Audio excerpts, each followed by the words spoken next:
Hi and welcome to another exciting episode of Success Hub. My name is Kathy Moyes.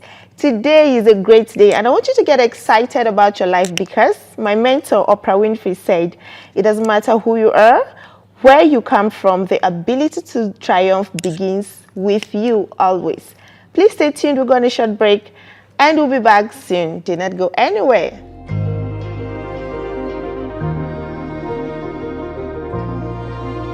Welcome back, and in case you're just joining us, this is Success Hub, a program that brings your way the inspiring stories of successful people all over the world.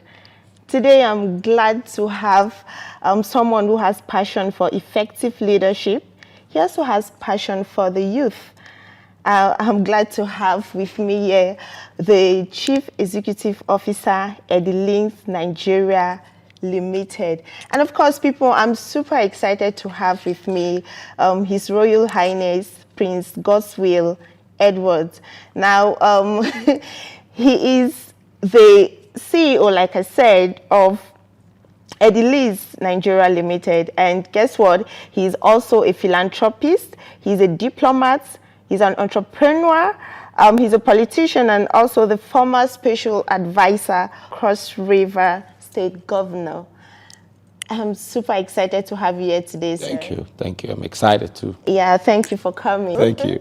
Thank you so much. So this is Success Hub, a program that gives successful people like you the avenue to share your stories, your inspiring stories to people out there. But before we get there, before we get to listen to your story, before you tell us your story, I'd like to ask you, what is your personal definition of success, and are there shortcuts to success? No shortcuts to success, actually. And I can consider, or I see success to be, the ability where you are contributing and affecting humanity, and at the same time you find peace in what you do. And you have also been able to create a mark and a niche for yourself. So you're a solution, and you have created solutions that solves the problem of humanity, and you are confident and excited about solving problems. And at the same time, your solutions and the successes that you have solved and over time is appreciated. It's well known to humanity. And so that's success, ability to create solutions and solve problems, and being known for what you know how to do, and you're diligent and you know how to do it well. That's nice. So when people can applaud you and say, oh, we recognize your effort, we recognize your contributions, that's success. Oh, that's amazing. Thank you so much. All right, thanks for that. So tell us how you started Eddyliz. Yeah, Eddyliz company. Just tell us how you started it, how it came about. I have always believed, as a student, while I was still in a high institution, that government can solve all problems. And I already knew there was a problem of unemployment. I had cousins, elder ones who graduated. At the point in time in my life, I was building castles because then we were told, once you go to school, you graduate, oh, come on, you have everything. So when I have my elder ones, most times I'll brag them to my friends, and I'm like, oh, my brother is in his final year, he will soon graduate, and everything will change. But I realized that there was no job. And I told myself, I don't want to go to school, pay the price, come out of school, and depend on the availability of what is available, or if nothing is available, I get stuck in the same point of view, and I won't grow. I believe in progress. So I told myself, I'm going to help, government by first of all creating sustainable development for myself, create a job for myself and others. If I can solve the problems of self, I can solve the problems of the multitude. So I said, okay, I'm going to, begin to build the mindset of being a solutionist. I would generate solutions, create jobs. I would find enterprising ventures that I'll venture into, and I will start it while I'm in school, because it's a practice makes perfect. First of all, the foundation of my entrepreneurial perspectives and life is my mom. She's always been known for buying and selling of a lot of things, services and also goods. So we were no, we grew up being the model, so during Christmas when we go to church, people like want to emulate us. They see how we dress. My mother, intentionally made sure we look different, and so, my dad, herself, her children, so everybody will want to emulate that style. So she was into clothing and she was into a lot of things, so we were already marketers and we already knew how to, and she'll see that whatever she gets for us, she's also getting for other people. And everybody will want, Christmas clothes, help us buy for our children. So it taught me about the value of being enterprising and creating value.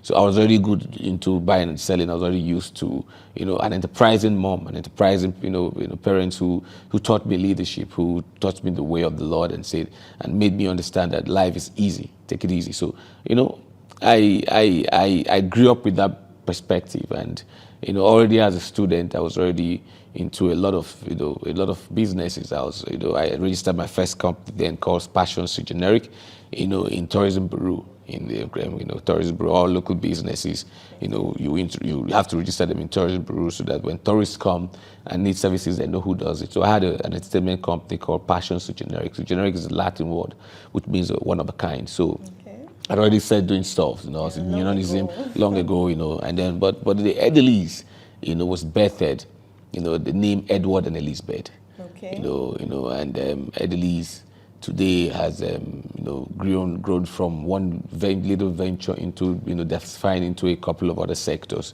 But we started first as a unisex salon, a wine shop, and laundry. I started generating the energy. Everything I've done, for my life and myself, it's practical. I'm a practical person. I believe in not just dreaming, but living the dream by, they say practice makes perfect. So what are you practicing to perfect? So my entrepreneurial life has always been about trying, wanting to make a change, wanting to dare, into a system, wanting to create value, wanting to do what is, unthinkable, wanting to instigate the odds by all means in a positive way. That's so interesting. I mean, that's very good. Thank you so much. So I won't be wrong if I say your mother contributed in how, before you came, before we started, actually, I said you look good, you look amazing. So I mean, your wears, your outfits, everything, your mother played a very, very good role, because he said back then, those days, when people go to church, places, you're always looking amazing. Exactly. She had already fixed 2 people there. So we're giving her a shout out. All right, that's good. Thank you so much. So, you're a prince, yes, you're a prince. Why did you decide to be a businessman too? Adding business into your title rather than you just sitting back there at home enjoying your father's kingdom? I appreciate you for that question. Yeah. The truth is this.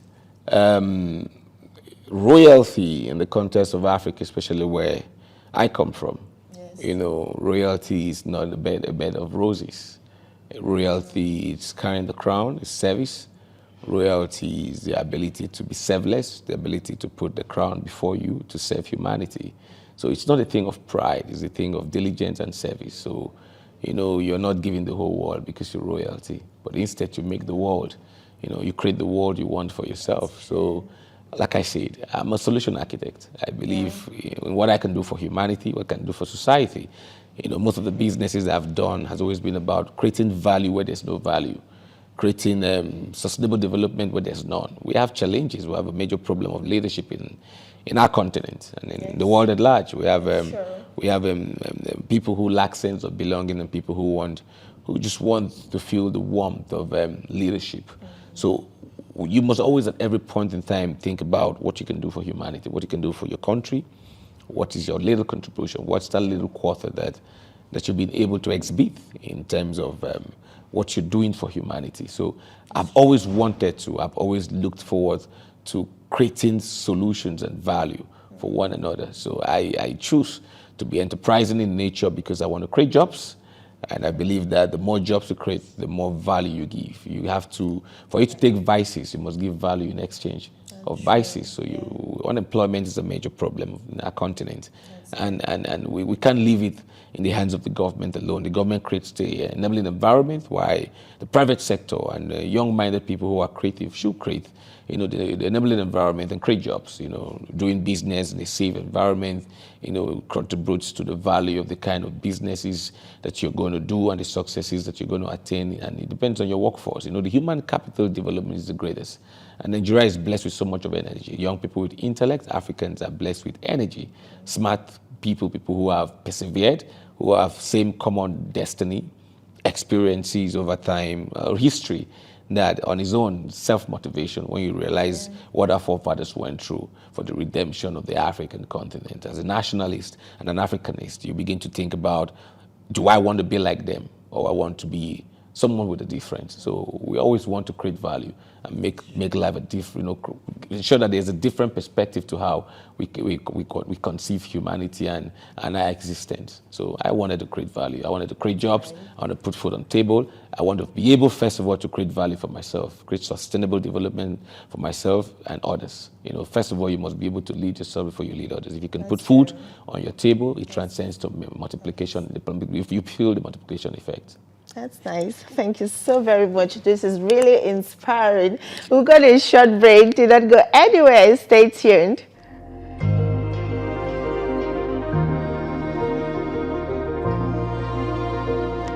All right, welcome back. It's been a very fantastic and amazing moment with Prince Godswill today. It's really amazing, sir, honestly.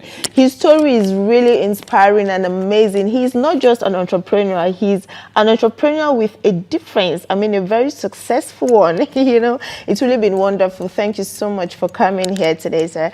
What has been your most challenging moment in life? And how did you get over that period? Yeah, I like the word most challenging moments, because actually, there's always a challenge. Yes. And we stoop to conquer. And like I always say, I have a football club, an academy. And one of the charge I give to my footballers is no pain, no gain. So, challenges are chaotic moments in your life that the only way you can scale through and find success is your ability to stimulate, your ability to control, manage, and silence the chaos. If you can silence those chaotic moments, you become successful. And so in my life, I have had very amazing, challenging moments, but I see them as motivation. Okay. I see them as an experience that brings out the best in me. And I've had a lot of amazing, very challenging moments. When I joined politics, first of all, I voluntarily retired from foreign affairs. I was a foreign service officer. I started life first with entrepreneurship, and then then found myself to the civil service, where I served as a foreign service officer, in foreign service, and foreign affairs, and eventually went into politics. I've always had an eye for politics, even right from when I was into student unionism in the university. So, my challenging moment was having to retire, and also having to not be forward in terms of business and choosing a career in politics. So that was a challenging moment for my life, taking that ultimate sacrifice to leave a government-paid job. A diplomat, you have a red passport, you have access, you have immunity and privileges, a global citizen, and you have a job. You're going around the world to structure the environment, an environment that is already structured. So where there's rule of law, there's strong institutions, and then you're privileged to have your kids travel around the world in immunity as diplomats or kids of diplomats, good schools, good background, and you choose to serve. You choose to say, I don't want to be more concerned about the perception of a country out there, because when we look at Nigeria, most times it seems like it doesn't exist. So for us to build the Nigeria of a dream, I wanted to be part of those who will be involved in building democratic institutions, being part and parcel of democracy, vote and be voted for, presenting myself, solving problems, generating ideas and conversations around my political platform. So, leaving foreign service, not being an active businessman, to chase a political career, and having run very turbulent, various turbulent elections. As I, in 2019, I ran for House of Reps. That was a very challenging moment for me. I also in 2015 ran for governor. We had a consensus. My party, the APC, had a consensus. I've been in the PDP. I've had experience of the PDP way of politics, and now I'm in the APC, and I'm very glad. So I've had a lot of challenging moments. Joining politics exposed me to very challenging experiences. Very challenging ones. So I've had a lot of them, but the most important thing is not about the challenge. It's about how have I been able to, to overcome those challenges, to withstand the pressures of life. It's because I believe that I have a life to live, and it doesn't really matter what life presents to me. What matters is what I do to change the narrative. Interesting. Thank you so much. Thank you. So before we go, what advice do you have for someone watching you now that could probably want to give up in life? In general, what advice do you have for the person? Especially young people, I want to say, wherever you go to, you're told what's your work experience. So you graduate from school, you go through the turbulent season of education, and you're being asked, what is your work experience? I want young people to begin to present, not even young people, humanity to begin to look at humanity as itself and always ask themselves, what's my contribution? You might be broken, you might look like nothing is happening, but you can wish yourself less. The best evil of anyone is oneself. You have to have belief in yourself and have confidence in yourself. And I also like to inspire young people to become volunteers. As a practice makes perfect. So what are you practicing to perfect? Volunteer to be someone's PA, volunteer to be a PA to a cameraman so that he can teach you skills. Volunteer to begin to learn the ropes, volunteer to be a PA to a politician, a business person, volunteer to serve, volunteer to be an enterprise marketer where you walk into a shop, you have a trade, you have a line, you wish to have a boutique, but you don't have the resources to have a boutique. But you can own a boutique in another man's boutique by helping them take their products, markets, bring clients there. It teaches you a lot from the experiences you gather working with people. We all need mentors, and the best way to have a mentor is to volunteer to serve that mentor or serve any organization that you feel that can also mentor you. So I don't want you to give up in life, no matter the circumstances, no matter the challenges. You must persevere. You must be intentional. Don't just wake up and say that I want to be a lawyer. What kind of lawyer do you want to be? You must be intentional in shaping, your that mandate and that desire you want for yourself. So I want us to also be law-abiding. You can never have value if you're close to vices. So you have to also be ready to replace vices for value.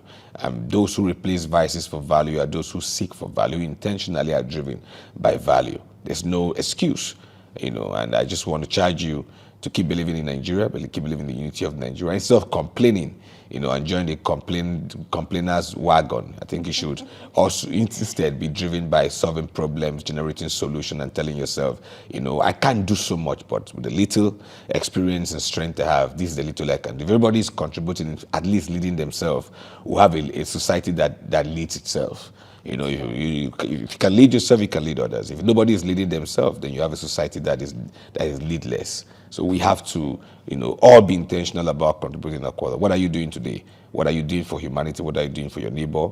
Is there a sense of belonging? What are your judgments? Are you a nationalist or you're an ethnic being? Are you thinking about Nigeria in the context of Nigeria based on what Nigeria is blessed with in terms of is multiplicity of ethnicity? So if you know that Nigeria is blessed with plenty, you will learn to appreciate Nigeria the way it is. So thank you, and just keep loving your country and keep doing something for Nigeria. All right, thank you so much, sir. I really had an amazing moment here. I learned a lot. Your story is quite inspiring. Thank you so much. And we are really glad to have you on the program. Not just glad to have you on the program, but we're glad to have you in the society. I mean, in our community today, in our society today, we need people like you. And we are really glad to have you. Thank you so much, sir. Thank you for coming.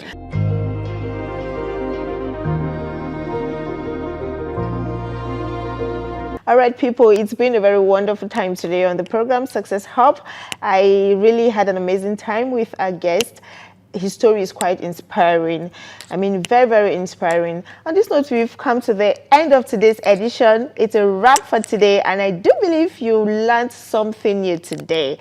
Please do not forget keep believing in yourself. Out of the many things he said, I picked one thing, which he said, believe in yourself, keep believing. Remember, nobody can believe in you more than you do. Believe in yourself, and I tell you, you could be the next person sitting just right beside me to share your own story. See you next time. I remain your ever smiling screen angel, Kathy Moyes. Bye-bye.